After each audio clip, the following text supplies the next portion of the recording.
Hello everyone! Welcome to my mini vlog at sa araw na to ipapakita ko po sa inyo kung paano ako magluto ng yakisoba at potato salad. Pagkatapos kong hugasan yung carrots, hiniwa ko na po siya. At pagkatapos, hiniwa ko naman yung repolyo. At pagkahiwa ko ng repolyo, hinugasan ko na rin siya. At naready ko na yung panyakisoba na binili namin. 3 piraso nga yung laman nito at 3 piraso din yung pack na panglasa po nito. At nilagay ko po yung pansit sa oven para lumambot po siya.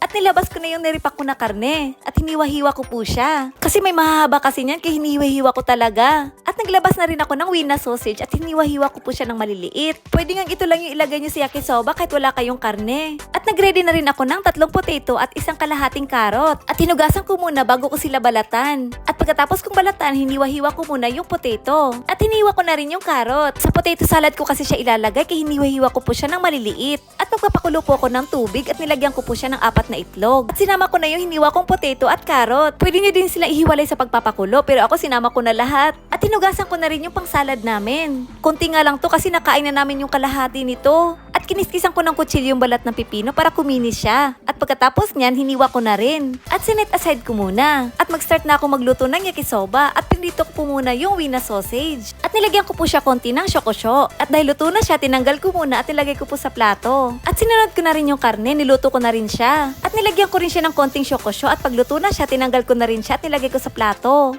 Pagkatapos, nilagay ko na rin yung mga hiniwa kong repolyo. At sinama ko na rin yung hiniwa kong karot. At nilagay ko sa low fire at tinakpan ko muna para maluto. Pero yung asawa ko pag nagluto ng yakisoba, hindi niya tinatakpan. At chinek ko muna dito kung malambot na yung patatas. At dahil medyo malambot na yung patatas, tinanggal ko na sila sa pinapakulo ang tubig. At tinanggal ko muna yung mga itlog at saka yung mga patatas. At tinuli ko na yung karot. At kailangan tanggalin po talaga yung mga tubig nila. At ayan, minash ko na yung potato at ganyan na yung itsura niya. Tinidor nga lang yung ginamit ko dyan. At pagkatapos kung i-mash yung potato, nilagay ko na rin yung carrot. At binalatan ko na rin yung 4 na itlog. 3 itlog nga lang yung ginamit ko dyan sa paggawa ng potato salad kasi marami na masyado. At yung 1 itlog, hiniwa ko muna siya at sinet aside ko muna. At ganyan po yung itsura niya nung pagkahiwa ko ng mga itlog. At nilagyan ko po ng konting asin at mayonnaise. Naalala ko nga bigla nung pagkalagay ko ng mayonnaise, parang may kulang talaga. Nakalimutan ko siyang lagyan ng pipino kasi ngayon lang ako nakapagluto ulit kasi ng ganito. Yung pipino po nilalagay niyo sa potato salad, hiwain niyo po siya ng pabilog na maninipis. Saka niyo isama sa paghalo.